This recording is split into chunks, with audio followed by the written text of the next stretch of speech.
Now, Jamaica has come a far way in diagnosing and treating persons with kidney disease. That's according to one local medical expert, as World Kidney Day is being highlighted tomorrow, Thursday, March 14. Shamala Pullen tells us more in the health report. Kidney disease is diagnosed when a person's kidneys are damaged and are not filtering the blood effectively.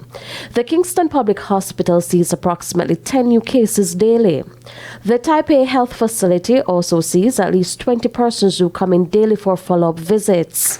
Dr. Marius Badal is a nephrologist at the KPH. If we look in a statistic, probably a few years back, we have approximately over 800 to 1,000 individuals who has kidney failure, and also 1 out of 10 individuals may have chronic kidney disease currently here in Jamaica and worldwide.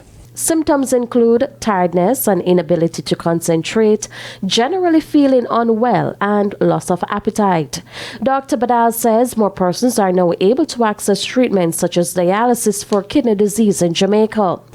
Previously, last year, I think we had approximately 16 machines, but they were not at standard because of the long-term use. They've been there for a while, but from the ministry we received 15, I think, if I recall correctly, new machines.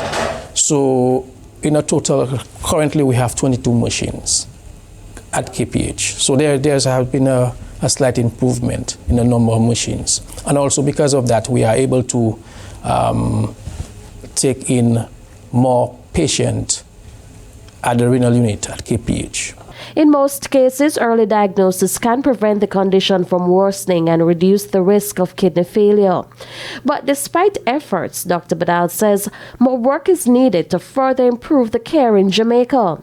We have a lot of work to do still because we have an increasing number of chronic kidney disease because of hypertension and diabetes. And this is my objective, or our objectives this year, is to, as much as possible, to talk via different media, social media, about to educate the country about chronic kidney disease. Persons can take care of their kidneys by eating healthy foods, quitting smoking, limiting alcohol consumption, staying active, and maintaining a healthy weight. With your health report, I'm Shamala Pullen, wishing you good health.